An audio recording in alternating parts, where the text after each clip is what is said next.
How much time? You're on. I love scotch. I love scotch. Scotchy, scotch, scotch. Here it goes down into my belly. That is good. You're on the air. How are you? You look awfully nice tonight. Maybe don't wear a bra next time. How much time till we're on? You're on, Ron. What? We're on the air right now. I'm ready.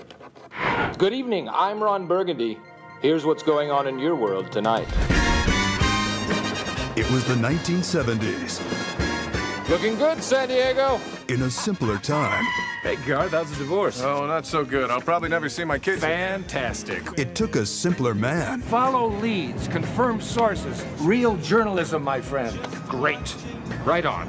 Now, what's a lead?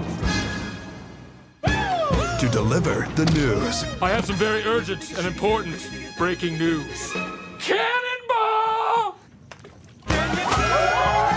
Will Ferrell is Ron Burgundy, Who's that handsome devil? a Californian so popular You stay classy, San Diego. Yeah! he could have been governor. Hey, I like that fanny. Oh, Mr. Burgundy. Anchorman, the legend of Ron Burgundy. Burgundy did it! Hi-yo! Oh! Ron Burgundy is down and it is bad!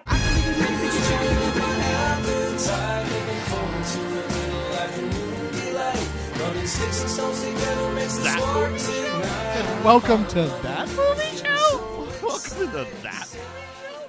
Welcome in, everybody, to that movie show. He'll read whatever's on the prompter. We will. Mike Wendt, Liam Stryker, Bill Neville's somewhere. Not here, though. That's why we're getting this set up. If I had a conch shell, we could blow it and he would be here. News team! Assemble! We've literally been here the whole time. If you haven't noticed, we're doing Anchorman. Anchorman, of course, was released June 28th, 2004. Yes. It had a budget of $26 million, came back with $90.6 million at the box office.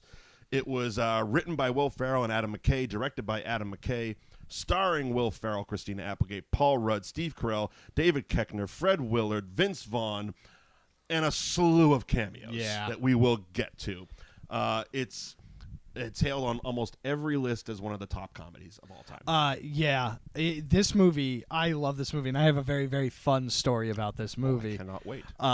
So when it was released, me and a friend of mine were on vacation on Martha's Vineyard with his family, and there was a local movie theater, and it had just rained all that week. Okay. And so we went and saw Anchorman every single day. We went and saw that movie at least 4 times. Oh my God, that's like me in my last week. I've watched Infinity War like 7 times. Seeing this is a tied-in thing, I'll let everybody know. I'm gonna have to do the math to see what it's going to take. Okay. But I'm going to basically rewatch the entire Marvel catalog leading up to the release of Captain Marvel. Okay. Is that out before Endgame? That is out before Endgame. So Captain Marvel is in March. Okay. Middle to end of March, and then Endgame is middle to end of April. You want all your money. Yeah. So the game plan is that I'm going to rewatch all of them, and then on NewAgeInsiders.com, I'm going to have a review and write-up. Oh, very cool. So that's you don't want to plan. do a little vlog, maybe? I'm going to do a vlog too. In a digital age. Yeah, so it's going to be like an article, vlog, and just whole kind deal. of just a whole shebang. You can find it on NewAgeInsiders.com. I've been meaning to do that as well. I know.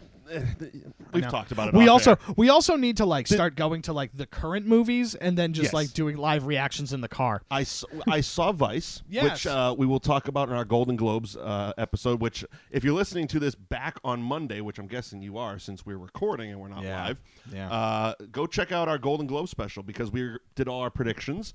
And let us know how wrong we were. And let me know your thoughts on Vice because I gave it in that show. Yeah. There you go. Fish tank. That is amazing. You like that? That is great. My Roku just flipped over to the fish tank screensaver. You got Nemo down in the bottom hiding, see? Look at him. He's in the rocks. Oh. Yeah. He's got a small fin and everything. Fucking ADD. Look at that gimpy fish. Let's get into Anchorman. Oh, yeah. But, yeah, so we watched it every day in Martha's Vineyard. So it rained every day? It rained every day. Oh, I thought you were like it rained one day. No. Like, we were there for, like, a long weekend. Oh, my God. And it just rained. Gross. Yeah, so it maybe, like, one of the days it didn't rain, but we still saw Anchorman anyway. Oh, there you go. Anchorman, what I learned, because I got the super duper Steelbook Blu-ray here, Ooh, cool. which has Anchorman. It has Anchorman 2. I'm sorry. And it also has, hang on a second, it grows on you. I've never seen Anchorman 2. Okay, well then don't throw those stones yet. Fine. So Anchorman and Anchorman 2, two movies combined for 6 different versions of those movies. Oh, wow. So there's Anchorman, the theatrical cut, rated PG-13. Yep. There's Anchorman, the unrated extended cut. Okay. Which, after the go fuck yourself San Diego scene, as he's being tossed out into the street, instead of the normal get your hands off of me, get your hands off of me, Ron's just yelling fuck repeatedly. It's kind of like the Steve Martin Planes Trains scene. Okay. That you didn't like, and I you didn't thought like- Hangover was better? Hangover's better. Hot take. Holy shit. Also, Anchorman's better. I'll say that, too. We're talking about all-time comedies? Yeah, it's fallen. It has also Wake Up Ron Burgundy, the Lost movie, which I'll get to in a moment. Oh, my God. It has Anchorman 2 theatrical PG-13. It has Anchorman 2 unrated extended. And it has Anchorman 2 R-rated supersized cut. 6 versions of 2 Anchorman movies. Okay, so which one is the best version? Because I would assume that the PG-13 version, because I heard that was bad. Of Anchorman 2? Of Anchorman 2. Yeah, I saw it in theaters and I was not impressed. And since then, I've only watched the R-rated one. I was going to watch the unrated extended, the one in the middle. Yeah. I was going to watch it last night, but there is, God bless the people that made this Blu-ray. Yeah. They didn't like leave anything on the cutting room floor. Okay. Every frame of film has been put onto this Blu-ray. Okay. Every outtake, every alternate take, every deleted scene. Like I said, Wake Up Ron Burgundy, the Lost movie. Okay, did you ever heard of it? Is this the one where it's just all of the other non-canon like cuts of the news? Okay, no, not really. So, originally, the original version of Anchorman, the first one, was based around the story of the news team trying to find and chase down this group of hippie bank robbers called the Alarm Clock. Okay. It tested very poorly. And after I've seen it a couple times now because it was on the original DVD. I've seen it a couple times. I understand. It wasn't a better story. So they rewrote and reshot, and that's where we got the Ling Wong Panda scene. Okay. So they kind of flipped those. The basically the through line of why they're doing the news. Yeah, right. Now, what happened was they shot literally enough footage to have 2 completely different movies with almost no overlapping. Okay. Bill Curtis went in and did a whole new voiceover for this second movie. Okay. And it's not great. It's a novelty watch. But some of the fun facts about it are that basically the people that were cut from the first Anchorman, Amy Poehler, completely cut. Okay. Because she was part of this. Kevin Corrigan, Maya Rudolph, Chuck D. Okay. These were the members of the Alarm Clock bank robbing group. Yeah, okay. The hippie bank robbing group Right. included, Public Enemy's Chuck D. Who was playing the character Malcolm Y. As you fucking do. As you do. But yeah, so it was... They shot enough to make 2 full-length movies. That's amazing. And again, it wasn't great, but what I really feel it did was inhibit them from making a sequel for so long. Right. Because despite what has been said in interviews, and I even saw a couple of the behind-the-scenes stuff on the sequels Blu-ray, they're like, we didn't really want to do sequels. We never really thought about sequels. In the first movie, they wanted to do a sequel. Yeah. And they wanted to continue Ron's story, but Paramount wouldn't fork over the money, even Yeah. after the main characters were taking pay cuts. And my opinion, without any real knowledge, some half-ass internet researching, it's because they filmed 2 fucking movies with the first budget. Yeah, right. And they're like, we can't do that again. We're not going to do this. It doesn't. Yeah. And even the first one, even the original Anchorman, even though it's gone down as one of the best comedies of all time, even though it made $90 million off a $26 million budget and had a huge, huge afterlife in DVDs and blah, blah, blah. Yeah. It was not getting made. Oh, yeah. Adam McKay and Will Ferrell were shopping around this script called, give me 2 seconds. They wrote a script. Oh, wrong there. Oh, you went. Yeah, you went the wrong up way. And down. Yeah, it's too bad. It's too bad. Rookie mistake. It was called August Blowout, and it was described as basically Glengarry Glen Ross meets a car dealership. Okay. And Wasn't that the goods buy hard, sell I hard? thought the same thing. And David Koechner was in that as well. Yeah. And I don't think these two had anything to do with it, but it was one of the most sought after scripts for reading. Okay. In Hollywood. Paul Thomas Anderson at one point was like, "Let me shepherd this. Let me bring this to the studio. Let me do this." And it never got made. Yeah. And I think eventually someone bought it, but never put it in turnaround. It never got greenlit. Never got anything. Until the goods buy hard, sell hard. Yeah, it really sounds like that. But over the years, Adam McKay was a head writer at SNL during the Ferrell years, and they kept working together. And it wasn't until the success of Old School, that basically the studios were like, okay, Will Ferrell can lead a movie. Really? Yeah, because up until that point, I mean, Night at the Roxbury, there really wasn't a lot, and they wanted to do something outside of the SNL wheelhouse. Right. You know what I mean? Yeah, that makes sense. They didn't want to just take another one of his characters and do a movie. Right. Especially because Night at the Roxbury wasn't a huge success. Yeah, it wasn't great. But, I mean, having him play Harry Carey would have been wonderful. great. Yeah. I mean, you could put that in Major League 6 and I'd still watch it. But so it wasn't until Old School was a proven hit that a studio was like, okay, cool, let's do this. We'll work with you guys. But at that point, they didn't want to make the goods.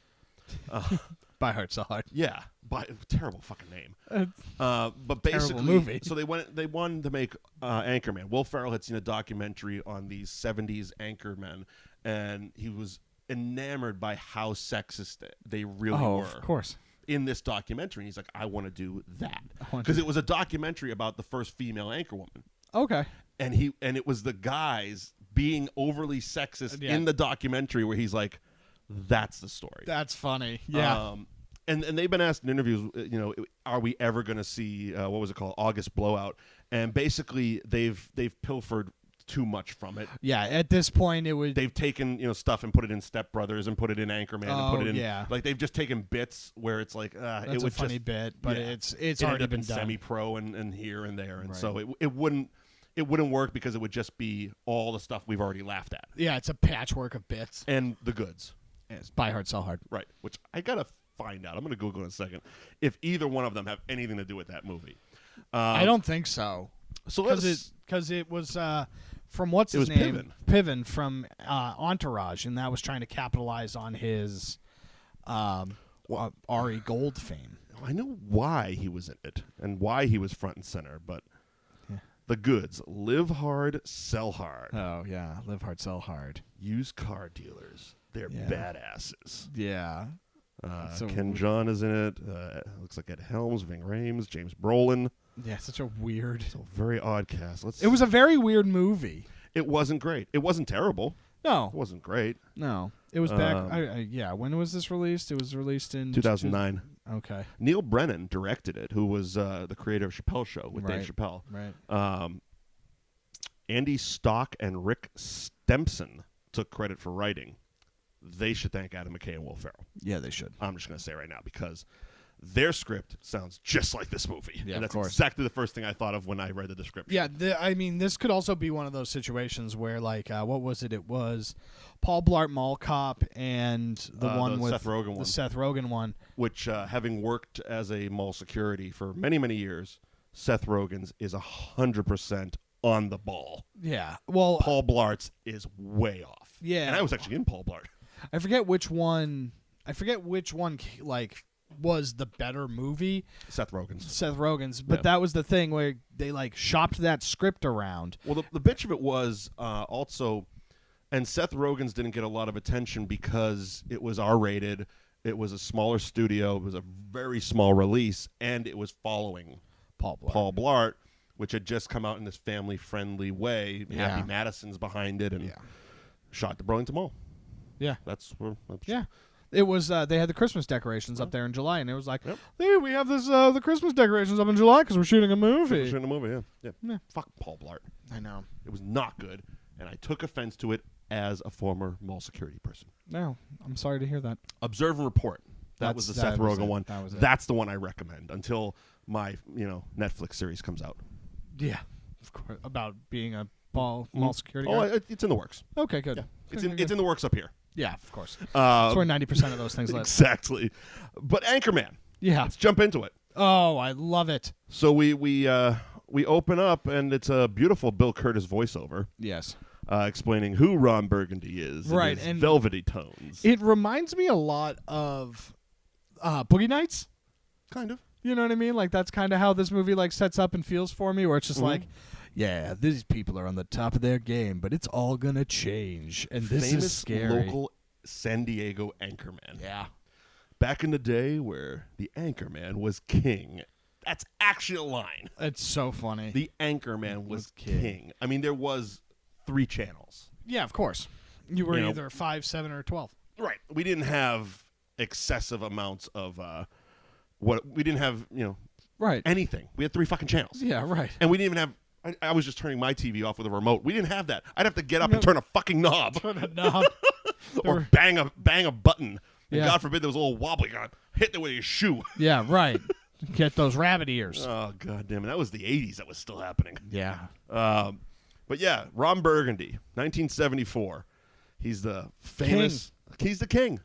He's the king of San Diego. San Diego. Yeah, and everybody loves him. Mm-hmm. He is the hottest of shits. He's wonderful. And it's so funny because it doesn't seem like he does anything. He just reads the news. I really find that, being an anchor man, being a news person is one of the most bullshit fucking jobs ever. Right. Yeah, they take it very serious. And I know a bunch of news people and a bunch of anchor people in Boston News. And I'm like, you just read, dude. Yeah. You don't do... There is journalists, but come on. Well, it's funny because some of the people go out there and actually like do the news. Like they go out, they do it, they write the stories. Oh yeah. But and some of the anchor people do. Yeah. Some of them do write their stories, but again, you're there mostly because you're appealing to look at and you have a good voice. Yeah, that's really it. And you can read without looking like you're reading. Yeah, right. You know what I mean? That's the trick. That is the trick. Which I always was curious about, and I didn't see any of this in the behind the scenes. It feels like Will Ferrell. Let me see how do I put this. He wasn't reading off a teleprompter, but if you watch his eyes closely, he's acting as if he is. Yeah, which is wild to me. Yeah, it's like very he good. memorized all his lines, but he's following his lines with his eyes as if there is a teleprompter. And I guess there was one behind the scenes shot where the camera is right there, and it's a movie camera. It's not a television teleprompter camera. Yeah, quality actor there. Very good. Yeah, just clicked with me. Good on you there. Good on you. Good on you. Good on you. So yeah, he's very handsome man. What is he? Let's see. He loves scotch, cigarettes. Yep. A good suit. Yep. And his dog. His dog Baxter. And his news team. He loves his news team. His news team. Sports with Champ Kind. Champ. Whammy. Yeah. Brick Tamlin, the weatherman. Yep. Steve Carell. Who has an IQ of 48.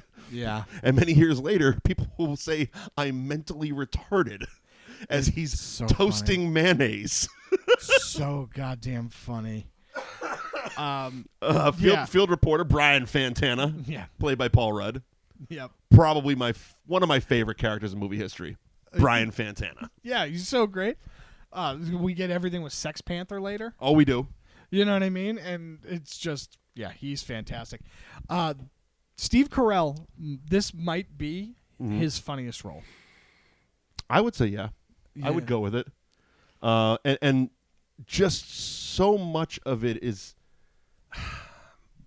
again, you need to watch the sequel. Okay. Because he is equally as amazing in the sequel. There's a lot of the sequel, and one of the reasons, like I said, I saw it in the theater, I wasn't impressed.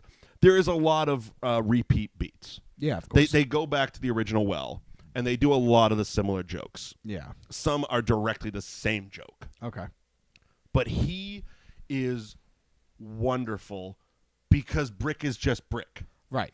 And he gets into a relationship with this woman named Chani, played by Kristen Wiig. Okay. Who is his equal. Oh, great. If that's the easiest way I can put it. She's a female Brick. Yeah, great. They share a lipstick together because they think it's candy. That's so funny. And she's just kind of looking at it, playing with it. And he comes walking over. He goes, "Is that candy?" And she hands it to him. He takes a bite. Goes, "Nah," spits it out. He goes, "It is candy." What? There's so many just those moments, and it is it's funny, but yeah, goddamn Brick. But yeah, so Ron Burgundy is the king. He's having sexy parties at his house. Swinging times, man. Swinging times. It's a swinging time to be a newsman. Flash. Yeah. Cannonball. And at the sexy party, you can tell they're living the dream, man. Yeah, right. Literally, they're having a blast. They are on summer vacation. They're living life, and they are in their best form. Everybody wants, all the guys want to hang with them. All the women want to be with them. All that shenanigans. We are introduced to Veronica Corningstone. Yes. Wonderful introduction. As Ron compliments her on her hiney. Yes. Yeah, of course. Like a caboose. It's funny because I want to be on you. It's everything about it is just so real too. Like obviously it's all of these situations turned up to like an 11.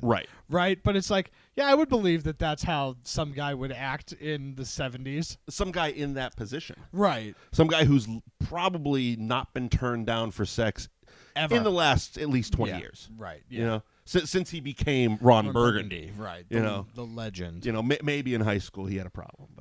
But still had that voice. Yeah. Obviously very charismatic. Yeah. And Baxter. He has his dog Baxter. Oh, Baxter. But yeah, she turns him down. Yeah. Right away. Oh yeah. No. We get I'm sorry, don't you know who I am? Yeah, right. That's the kind of a big deal line comes kind from. of a big deal. Yeah. And yeah. So she she sits there, she listens. Yep. And walks away. Yeah, of course. All right, fine. Cool. Next morning, we're in the conference room. Yes. News team hung over as all hell. Of course. If you follow me on social media, which you should, at Mike Wendt, across the board, that you get the picture that I tweeted yesterday of a Champ Kind who, yes, that is the face you make when you shit a live squirrel. Yeah. Damn, this thing still was alive. And now I got a shit-covered squirrel around my office, and hell, I don't know what to name it. Now, depending on the version you watch, you have one of two responses from Brick. The PG-13 one is, you should name it Sean. Okay. The unrated version is, I ate your chocolate-covered squirrel. Okay. And again, because they didn't leave a single thing off the DVD, there's about 50 more in the outtakes. Yeah, of course. The amount of just riffing they were doing is amazingly infectious. Yeah. Like just watching and they're spitting out lines and they're just changing every single word. Every take is a different take. Right. And they're getting funnier and funnier. And then you hear Adam McKay's voice off camera yell another line out. So they're spitting that out. And it's just, this is why they had enough footage for 2 movies. Yeah. Because they filmed, they probably realistically had enough for 3. Probably. Probably. Just 2 movies with not overlapping stuff. Exactly. You know? Yeah, and so then that's when they're introduced to the new co-anchor. Yes, now they realize that this woman, this siren, this temptress, is actually a co-anchor. Yeah, so she's going to come in and she's going to read the news. Oh, read my news? Yeah. Anchorman, not Anchor Lady. David Paul Rudd. Bears can smell the menstrual cycle. Yeah, we can't. Now we're all in danger, Ed. Bears.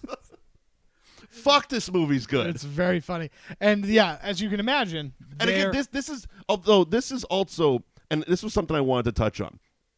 The type of humor that we're laughing at is what most people will say, couldn't make that movie now. Of course. Funny is fucking funny. Yeah, funny is funny. We understand that it's sexist humor. Well, the thing is that you look at Anchorman and they're all idiots. Right. You know what I mean? They're not painting Veronica as an idiot. Right. They're all idiots and they're wrong. And Right. the whole movie is about them coming to terms. Finding that redemption. Yeah, like coming to terms and redeeming themselves. But people don't give a shit about that. Yeah, no, if it's not, like, you know that if everything is just, like, okay from start to finish, that's not a movie?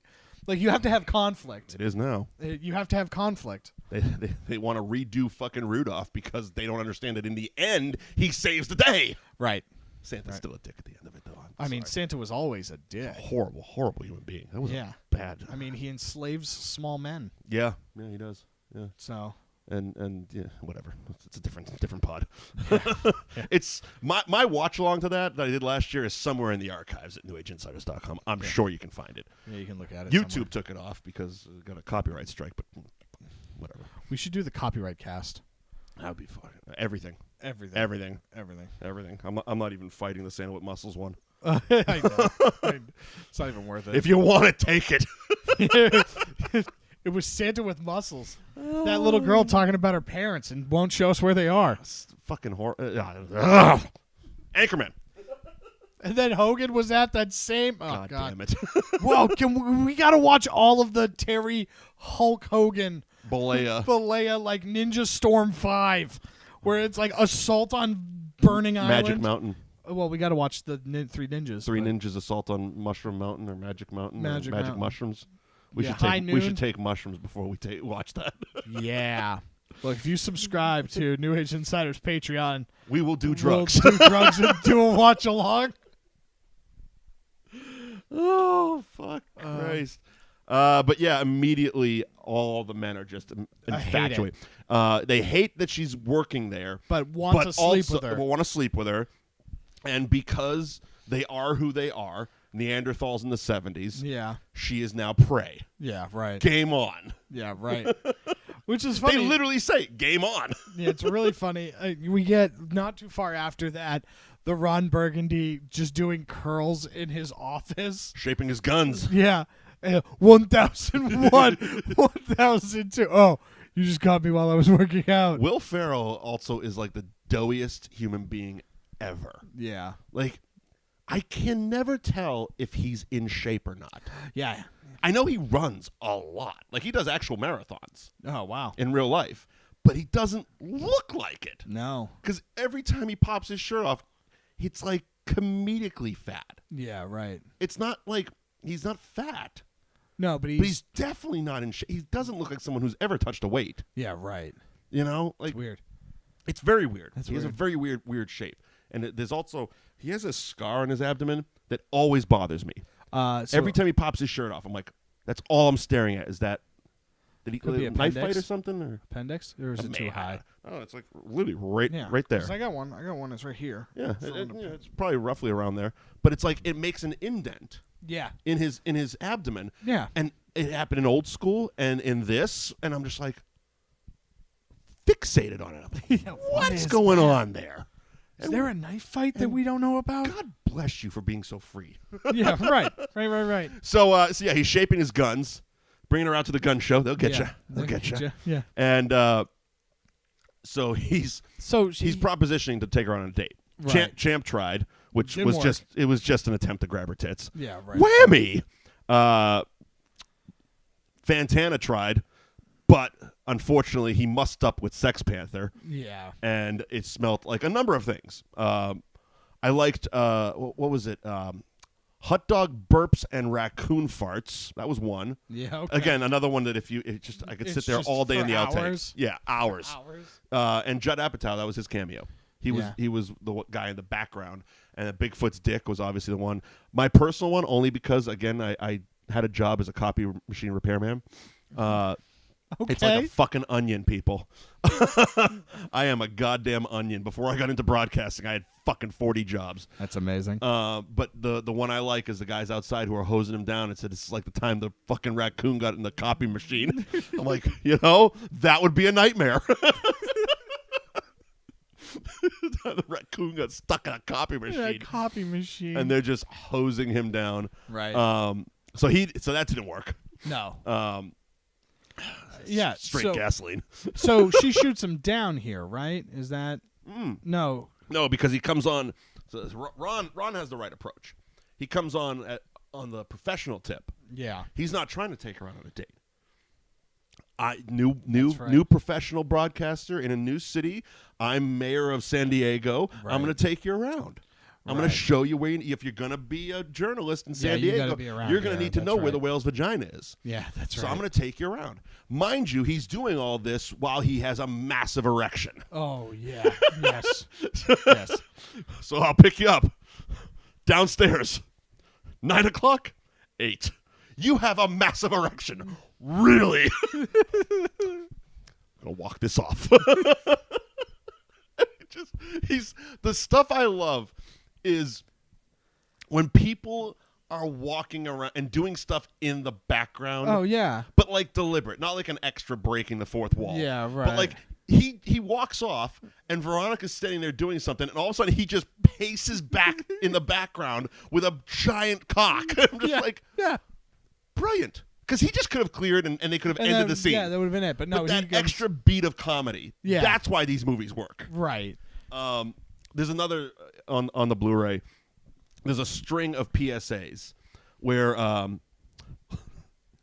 legendary local broadcaster Ron Burgundy here, and he's warning kids off of marijuana, reefer, the marijuana joints. Yeah. But it starts not chiropractors. Did we talk about that on camera? Yeah, we did. I think. Did we? I don't know. No, because that was off camera. Because I think Bill's getting his joint worked or something. I don't remember exact conversation. Yeah, that's right. I don't know. That's in the Patreon. We'll talk about Bill's joint. Sounds more like a Jay thing, but go on. But so they all the PSAs start the same way, and it gets funnier the more you watch. Because they're once you see the first one, you get the joke. Right. But they start with Ron, and again, very good on the picking up tropes of news people. He's in casual Anchorman mode where he's not wearing a jacket, still has a tie, but the sleeves are rolled up. Right, yeah, of course. Oh my God. If you watch your local news and you see the Anchorman doing a report in the field, look for the rolled up sleeves. You know that means he's casual. He's out of the office. Yeah. So that I found funny. But God help you if the tie's loose. Oh my God! And then you got a deep story. He's going into a crack den. But what was funny is there was always like a production guy just crossing frame right at the beginning. Okay. And I don't know why. I found it hilarious. On the 6th one, I was belly laughing. I'm like, what is that guy doing? It has nothing to do with the PSA. It's literally just an extra putting motion into the picture. Right. But it was so funny, and his feet were so heavy that he couldn't help but draw attention to it. And this has nothing to do with the movie. It's just bullshit. I watched so many hours. I watched fucking 5 discs of Anchorman last night. So there's so many discs of Anchorman. So much Anchorman information in my head. Right. I can imagine. So we get to the jazz parlor. Right, if he's taking her out, They get the Tito's played by Fred Armisen, and so that's how we get the jazz flute. I want to say that this is the far superior jazz flute solo to the one that happened in Spider-Man 3. Oh, see, I haven't seen Spider-Man 3. Oh yeah, there's this jazz. The Sam Raimi one, right? Yeah. I bailed after 2. I was like, I'm done. Yeah. So basically, there's a very similar scene, except Ron Burgundy isn't playing the jazz flute. Is Ron Burgundy in Spider-Man 3? No, but that would have been amazing. Spider-Man. But he does have a jazz flute solo in the sequel. Of course. And he also incorporates his learning to figure skate in Blades of Glory because it's a figure skating with playing a jazz flute, which Will Ferrell played as a child in elementary school. Good for him. So he knows how to figure skate and do jazz flute, and has worked them both into these fucking Anchorman movies. Blades of Glory was pretty funny. I haven't seen the whole thing. It was pretty fun. It's one of those like, I'll get around to it, and I never get around to it. Yeah, I saw it. It was in that lost era of Ferrell where it's like Semi-Pro is in there as well. Semi-Pro. That one and I then, liked. Kicking and Screaming. That's another one. Yeah. But yeah, so that's how he woos Veronica Corningstone. Yes. Is ultimately, and that's when we get the indigenous name for San Diego means whale's vagina. Well, most prophets have claimed that the literal translation was lost many, many years ago. No, it means Saint Diego. When in Rome. Yeah. Fuck! The dumb So shit good. that comes out of his So mouth. good. Because she said it at the restaurant. Yeah. Because he was impressed with her drink ordering skills. Yeah. I forget exactly what it was. It was something quick, sweet vermouth with a steel-toe boot kick to the balls or some such shit. It was a really good drink order. And he goes, well, quite the drink order you got there. And she says, when in Rome. Yeah, Which right. made complete sense. Right. And he sat there staring. And he didn't know what it meant. Yes. That's... Go on. Yeah. Yes. That's it. That's the phrase. I don't know it. Of course. Yeah. So yeah, we get the when in Rome. We get the parking. Yep. We get the translation of whale's vagina. Obviously, Yes. is the real translation from Aristotle. Yeah. So when goddamn he funny. founded San Diego. Yeah, of course. And then they have sex. Yeah. And the wildest animated sex sequence ever. So funny. With unicorns and rainbows. There is an extended version, of course there is, which goes on with an animated panda, because that's the through line of this. Right. And the panda tries to jump in a three-way with them, and they kind of kick him out of bed. And Of course. There's course. reasons some of the shit was cut. Yeah. Yeah. Move it along. Tight movie. Move it. Yeah. Tight movie. It's a tight 2-hour comedy. It's a tight 2-hour comedy. Yeah. And so then. With 6 versions. Yeah. At some point, we've been introduced to Vince Vaughn, the anchor, the anti-rival. Wes Mantooth. Yeah, Wes Mantooth. Of the Channel 9 news team, who are in second place. Yes, second place. At some point, we were introduced to them. And yeah, we were earlier when, right after Veronica was hired, the news team had to take a walk and just collect themselves. Yeah, right. And that's where we'd had the game on. If anybody wants to fuck her, they can fuck her type of conversation. Right. But we also get the wonderful reference of Dorothy Mantooth, Wes's mother. Yes. Who Champ is going to take out for a nice seafood dinner and not call her again, which really pisses off Wes. Yeah. Because Dorothy Mantooth is a saint. Yeah. Yes. She is a saint. She's a saint.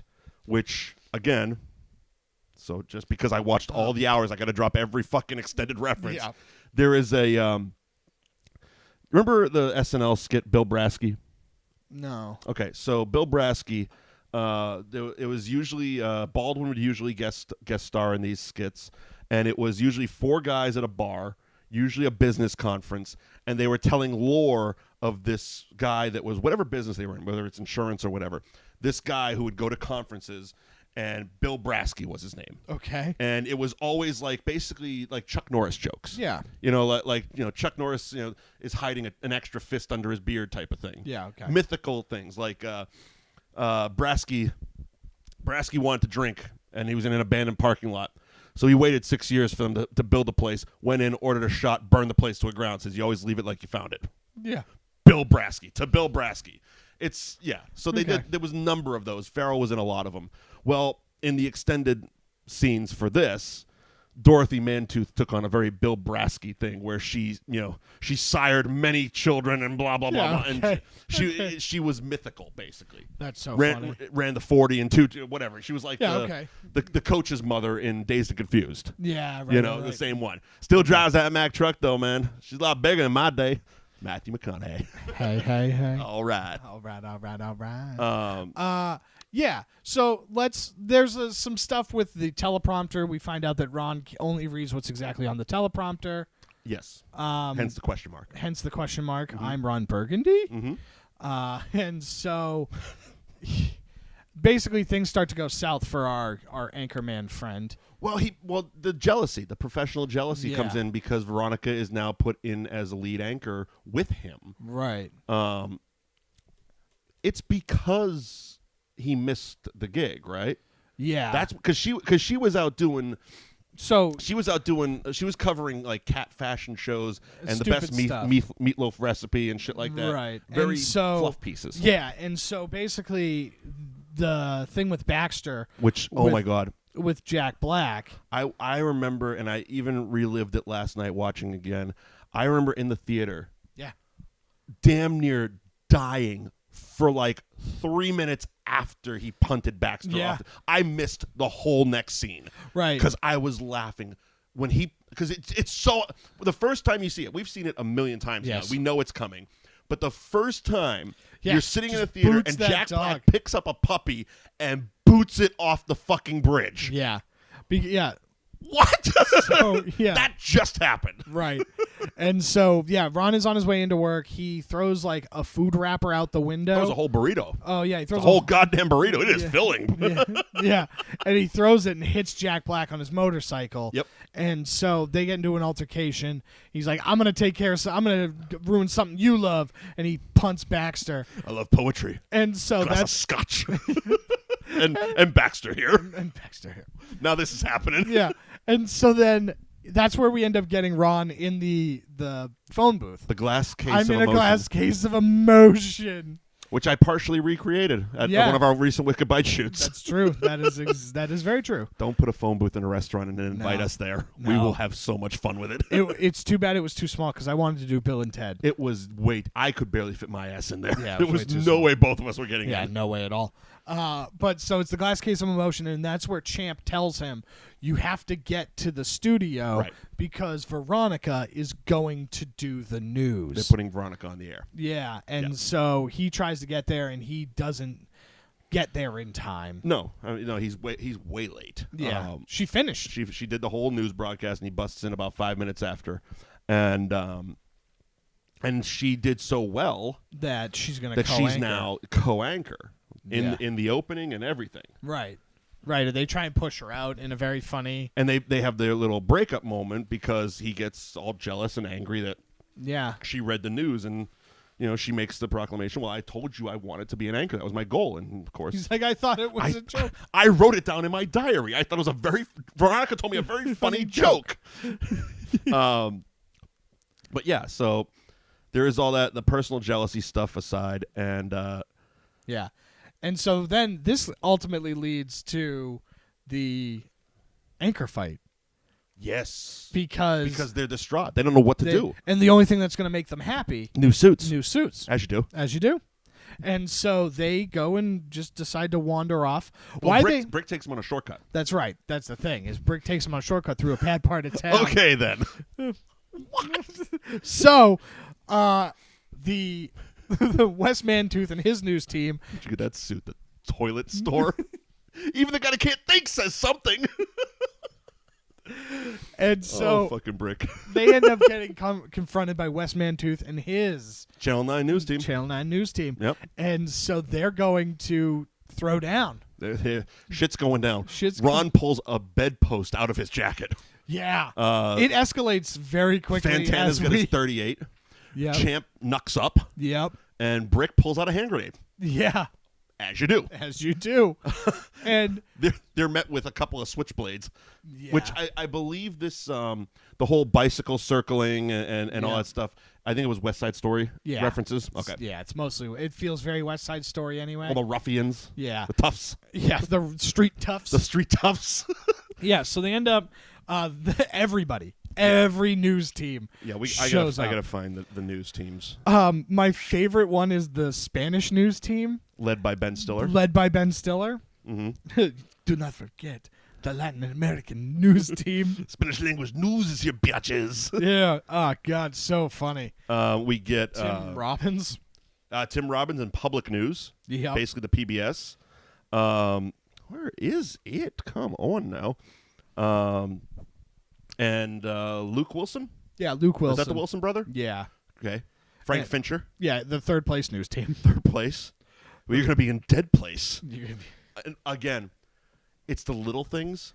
Right. And when he says it and he knows how stupid of a reference it is, he just kind of looks around. Almost as a Black Dynamite type of thing. Yeah. Where it's like they should have cut and he's looking for the cut. Yeah, right. And yeah, so brawl. All hell ensues. Just don't touch the hair or faces. Yeah, right. Of course. Of course. Of course. Oh, what are the rules? No touching of the hair or face. Of course. Of course. Of course. In Ben Stiller.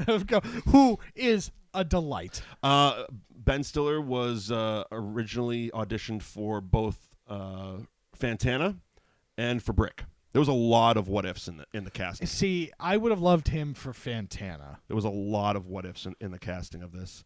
Most of them were scheduling. Yeah, of course. John C. Reilly was doing something. What the hell was he filming at that point? I know because he was up for Champ. Yeah. Which honestly, I'm glad he didn't. I love Koechner in the role. Yeah.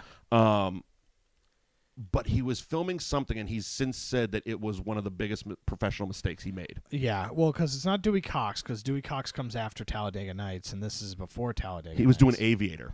Scorsese. Yeah. And he had just done Gangs of New York with him. Yeah. He was. I think he was trying to be a Scorsese guy, which understandable. Yeah. Okay. Right. That one I get. Ron's just a weird fact that was right above that fact. Ron's dog is named after Ted Baxter, which of course was Ted Knight in the Mary Tyler Moore Show. Okay. There you go. That's where Baxter got his name. Great, good for the dog. So the brawl ensues. Yeah, and one of the funniest cutaways while everybody's brawling is when they cut to Brick, and he's just holding out the grenade, yelling, ah! Screaming. It's so funny. Screaming. It's wonderful. It's so funny. Two guys show up on horses with nets and drag Fantana away. Yeah. One of them, Brick, throws a trident, kills him. Yeah. We'll get to the next scene. Yeah. Just what a mess. What a mess. Tim Robbins cuts off Luke Wilson's arm. Again, just he was Mr. Setup. Yeah. Like he's standing there. Yeah. I'm gonna murder your ass. And he stood there for the beat, and you can see Tim Robbins behind him, removes his pipe, catches the blade, chops it. It's like you couldn't have done that any slower. Yeah, the setup. Yeah. But then the best part about that movie, or the best part about the scene after it, is the fact that they just are sitting around talking about it in the office. Drinking Miller High Life. It's so wow. That escalated quickly. Jumped up a notch. It did. It did. Brick killed a guy. Yeah. So funny because that makes everything you just watched, just them acknowledging how absurd it is, makes it even funnier. Even funnier. Yeah. Yeah, you might want to hide out for a while. Of course, since like I said, I watched hours and hours of Anchorman stuff last night. The sequel ups it. Oh, okay. The newscaster fight, it gets upped in the sequel because, of course, they're now working for the fictitious version of CNN. Yeah. 24-hour news. So we have Kanye West as an MTV VJ. Okay. And his crew. We have Will Smith as ESPN and his crew. Okay. We have Tina Fey and Amy Poehler as Entertainment Tonight and their crew. Okay. We have Liam Neeson and the History Channel along with the Minotaur and John C. Reilly playing the ghost of Stonewall Jackson. Swear to God. He's a soul eater. Yeah, okay. Yeah, so he's floating around eating people's souls. Yeah, of course. Yeah, as you do. Harrison Ford is in actually the opening of the movie as like the elder statesman of the news broadcast. Yeah. So he shows up and he's a were hyena. Okay. Oh yeah. Yeah. Just goes straight up werewolf. Awesome. Yeah, okay. Because we had Harrison Ford for a day, so let's shoot a green screen and get a stunt guy. Yeah, right. Kirsten Dunst starts the fight as I don't know what her exact name is. Let me see if I can find it here real quick. It's absurd. She's basically playing a mythical angel. What? Up on a tower. Eltrusius of the clouds. She blows her horn to start the fight. That's insanity. James Marsden is the Wes Mantooth of this group. Yeah, okay. In the sequel, he plays Jack Lime. Okay. Very handsome man. Yeah, he was actually up for Fantana as well in the first one. Okay. And then, surprisingly, to save the day, on their dirt bikes come the Channel 9 news team in West Mantooth. That's so fun. On their dirt bikes. On their dirt bikes. Yeah. They've upgraded from bicycles and literally, because it takes place in New York, apparently rode across country to get there just to save the fight. That's very funny. They rode very fast. They must have rode. Well, they might have heard, telepathic, whatever, the telepathies. Yeah, that a whole day deal. or two ago. Yeah, we kind of figured this was going to happen. So, Ron Burgundy ends up getting fired. And yes. I forget exactly what is the inciting incident. Go fuck yourself, San Diego. Oh, go fuck yourself, San Diego. That's right. Yeah, Ron, you can't say that on the news. Ron, I'm going to have to fire you. I'm going to fire you, bing, bang, boom, because Veronica went out. She got pissed at him, went out with the girls to some margarita place, and that's when Catherine Hahn's character told her he will read anything. Anything on the prompter. She goes a bit extreme. Yeah. I'm Ron Burgundy? Yeah, not just that. Yeah. She writes in, go fuck yourself, San Diego, and he read it and didn't even think twice about it. Yeah. Solid broadcast, everyone. Well done. Yeah, they're all mouth agape. And then he's shown playback and gets the Great Odin's Raven quote, yes. which segues me to bring up this little gem of nostalgia. Yes, I bought, when it was released, the Ron Burgundy Scotch, Great Odin's Raven. That's amazing. It was actual Scotch. It was about $12, and it tasted like it. Yeah, I was about to say. It was not great. It wasn't great Scotch. But, I mean, I have a Ron Burgundy Scotch bottle. Yeah, okay. Let's see if we got a story. Okay. Ooh. Let's take a little break for a second here. Ron Burgundy Blended Scotch Whiskey. Great Odin's Raven Special Reserve. I don't know how to put this, but my Ron Burgundy Blended Scotch Whiskey is kind of a big deal. Named in honor of me, award-winning anchorman, poet, and Scotch aficionado, Ron Burgundy. This exceptional blended Scotch whiskey contains grain and mature malt Scotch whiskies from Speyside Highlands and Islay. All right. The result is a complex, rich fruit flavor and long finish. I hope you enjoy this smooth Scotch whiskey as much as I do. And remember, stay classy. Signed, Ron Burgundy. Yeah, it was not good. No, it's a $12 whiskey. It was a $12 bottle of Scotch and tasted every bit of it. That's the worst part about actually turning 21. Because, you don't have a lot of money before 21, so you end up getting, cheap stuff. And you don't have experience either. And you have no idea. Great, it's $12. And then you're an adult in your mid-20s. Right. And you're like, oh, there is a difference between Jack Williams and Jack Daniels. Yep. Oh, there is a difference between Jack Daniels and Johnny Walker. Yep. And all the colors. And all of the colors. All the color. Red, blues, blacks, greens, golds. Yeah, all of them. Oh, it's so confusing. Yeah. It's so confusing to be a whiskey drinker. Yeah. Yeah. Struggle. Glenlivet. Yeah, there's that too, and that whole family of shit. Yeah. Jameson. Oh God, I love Jameson. At least they keep it relatively simple. They do. There's a few new ones. Yeah, but it's like variations. But the original is good enough. Oh God, I had Jameson chocolate. It was like whiskey infused chocolate. Fascinating. Oh, it was delicious. That's a good time all day. All right, so where are we? So he's disgraced. Great Odin's Raven. Yes, he's disgraced. He's outcast. Yeah, and sent into the streets. And as I mentioned, this was the scene that made the unrated version the R-rated version. Yeah, because he spit fuck out 5 times as he's leaving. Profanity laced rants. When all planes trains on him.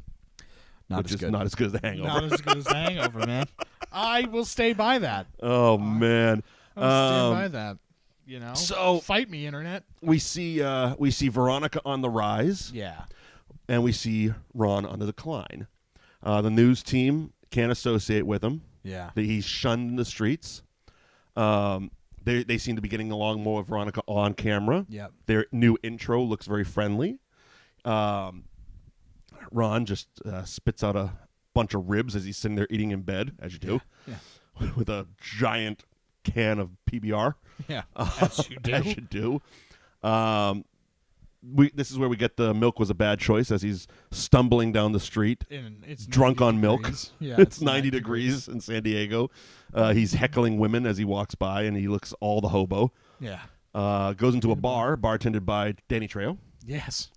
Yeah. Yeah, and so the big through line is that there's a panda that's going to be giving birth at the San Diego Zoo. Correct. And so... Not a robbery gang with Maya Rudolph and Chuck D. Yeah, which would have been awesome, maybe. Hey, it's available. I'm going to have to watch it. Wake Up Ron Burgundy. Yeah. I'm going to have to watch it. Yeah.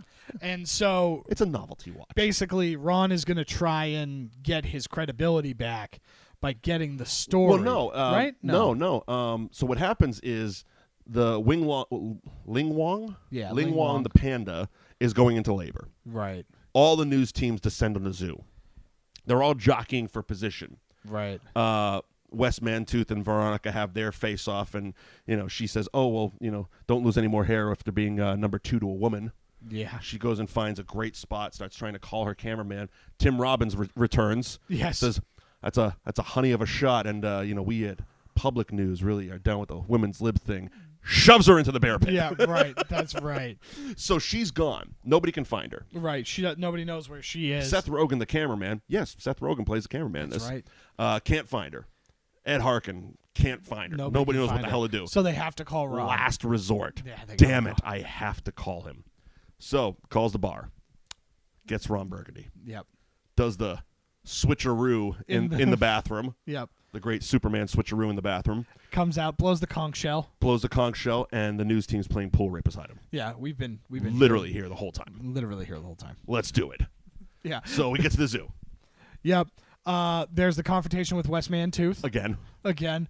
And it's Ron Burgundy goes down into the bear pit, gets Veronica out, and he's on the ladder, and Wes Mantooth grabs We get the whole bear fight. The whole news team dives in. That's right. They all fight the bear. Because so Veronica's down in the pit, and Ron doing what I would basically describe as Will Ferrell's "I Can't Control the Volume of My Voice" guy from SNL. Right. What are you doing? Shut the fuck up. There's bears. Yeah, right. Don't wake them. God damn it. So instead of getting help, getting a ladder, Ron dives into the bear pit to save her. As you do. And immediately regrets his decision. Of course. So what's going to happen? News team, they all bear fight. Yeah, they all bear fight. And then Brick just gets carried away and cuddles with one of the bears. He's riding a furry tractor. Yeah. Fucking Brick. So goddamn funny. Bear fight ends, and everybody's getting out of the bear pit. They're heroes. Yep, they're all heroes. And Wes Mantooth grabs the ladder, and that's where it's like he's going to push him back in. It's wonderful. The little... It's like, I hate you. I hate you with everything. Every ounce of me. But damn it, I respect you. Damn it, I respect you. God, it's so funny. How do you spell redemption? R-O-N. Mic drop. Yeah, so then they end up getting the... Mic drop before mic drops are cool. That's true. Well done, Vince Vaughn. Yeah, very true. Wes Mantooth, trendsetter. On Channel 9. On Channel 9, the number 2 news team. Nobody saw it. Number 2. Nobody saw it. That's why nobody saw it. That's why. So they get the story, and everybody... They get the story, roll credits. We get them out in New York as the global news Yep, so team. they're going to be the national news team. Yep. Bill Curtis, who was our narrator throughout it, says he handpicked them to be his successors. Yeah. And we have a happily ever after until 2013. Yeah, of course. When the sequel comes out. Yeah. Some fun what ifs. The first draft of the script was so the one I explained about the bank robbery, that was the first filmed draft. Yeah. The first draft of Anchorman was actually a spoof on the movie Alive. Okay. So the news team crashed into a mountain. Okay. And they basically, I guess the plane had a bunch of broadcast equipment, and they were doing news broadcasts from a mountain. And all right. there was a lot of Vietnam stories and stuff, and some of that is translated over into the Wake Up Ron Burgundy, the Lost movie. Weird. Apparently Brick was their commander. Okay. In Vietnam, and he kind of falls back into that role when they're going to abduct the bank robbers in the movie. Interesting. Yeah, it sounded very odd. And the first draft of the script actually had a lot of suggested actors next to their characters. Champ Kind, John C. Reilly, we mentioned earlier. Yep. Chris Parnell, who was in the movie as Ed Harkin's assistant, I forget his name right now, but he was going to be Brick. Ben Stiller as Fantana. Ed Harris as Ed Harkin, and Garth, that was who Chris Parnell was. Garth was going to be played by Dan Aykroyd. Oh, okay. Interesting. And Frank Finchard, who I'm guessing in the early script had a bigger role than just the news fight and losing 2 arms. Yeah. Alec Baldwin. That would have been funny. There was also another member of the news team called Marshall Connors with William H. Macy next to it. Oh, interesting. So there was a whole other news guy. Yeah. Maybe that became Veronica. No, because she was in it as well. Oh, okay. She was part of the crashed plane. Weird. As I mentioned, it was not an easy movie to get made because at the time Will Ferrell wasn't proven. Yeah, of course. And it literally took Old School to get this movie made. And then but even like I said, even getting the sequel made, because my opinion is because they had to. They blew the budget. They had to have gone. They shot so much. They literally made a second movie. Yeah. A second bad movie. Yeah. With all the excess footage, which is probably why. And it was just that time around 2013 where it was like, all right, let's do it again. Yeah. Well, nostalgia's big. Sequels are big. Let's do it. I think one of, as I mentioned, I upon rewatching a couple times, I like the R-rated cut of the sequel. I still find it funny. I laughed a lot last night watching it. I still think the best part of the sequel was Ron Burgundy's media tour leading up to it.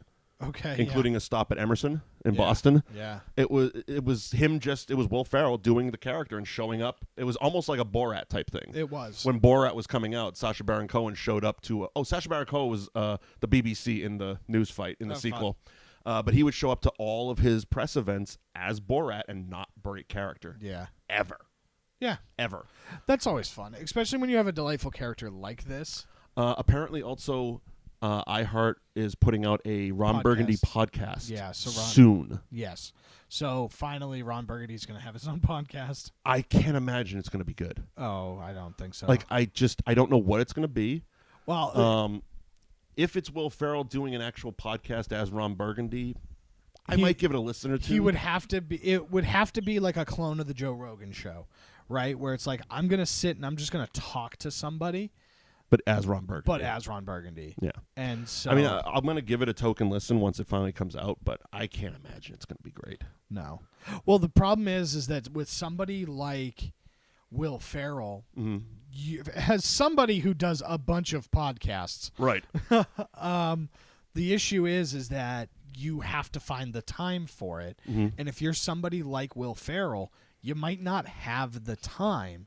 And so the consistent effort might not be there. Unless it's one of those things that iHeart threw a shitload of money at him. Yeah. And he sat down for literally one day. And recorded a bunch. Banged out like 8 to 10 of them. You know, the other thing, too, is a lot, like, because we're kind of going to be closing in on like an hour right now. Right now.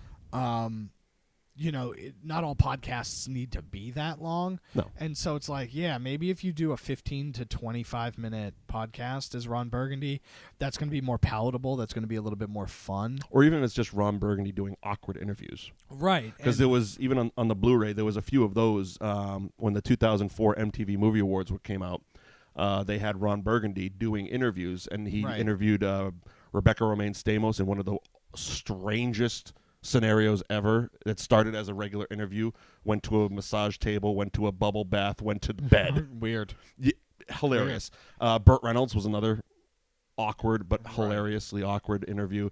And Jim Caviezel, who Ron was convinced was Jesus Christ and wouldn't break it until the end, where Jim Caviezel walked on water away from the interview. Right. As you do.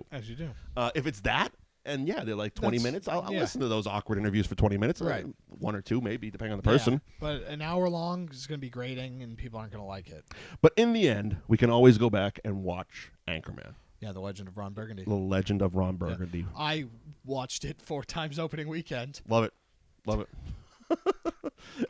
And the rain probably had little to do with that. Yeah, well, that was it. You could have picked another movie to go to. Yeah, we could have. There were more movies that were playing. It wasn't just a one-screen cinema. No. Okay. It was like 4, but there's 3 other choices. You had 4 days. There were 3 other choices, and Ron Burgundy won every time. There you go. Coming up next week here on That Movie Show, Gladiator. We've had multiple requests. Husband of a fallen wife. Yeah. Father of a fallen son. We'll also I am Gladiator. We are also going to have to do the WWE like fake commercial for WrestleMania. That with is Stone Cold. Stone Cold. That's the only thing I think of anytime somebody Anytime. brings up Gladiator. I'm like, that. It was great. It was that great punctuation that was needed because that was when they were going Hollywood. Right. Still, I think JBL as Nicholson in A Few Good Men, that might have been the best one they did. That might have been the. But- I did like Ric Flair with Triple H doing Braveheart. Doing Braveheart. That was a good one. Woo! Yeah. Come on, grabbing a donkey. Yeah. Let's go.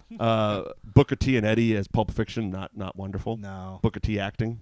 Need I say more? Yeah. But yeah, ass kicker of ass kickers. Master of the middle finger. Yeah. I'm Gladiator. God damn it, Steve. Damn it. Damn it, Steve. He wasn't even wrestling on that show, was he? No. That was like 21. 21. Yeah, he was done at that point. Yeah, he was done at that point, and yeah. Did he show up on the show? I want to say he was the sheriff at that point. Oh, okay. Oh, that was a good era. I like that. Which That was fun. WWE should bring Stone Cold Steve Austin back to just be the sheriff. I think that'd be fun. Because at the end of the day, and you can listen to this on New Age Insiders or that wrestling show, if that wrestling show ever comes back. We're working on it. We're working on it. We're working on it. But we're in negotiations. Yeah, right. Yeah, if you want us to be on your network, let us know. Call Nesson.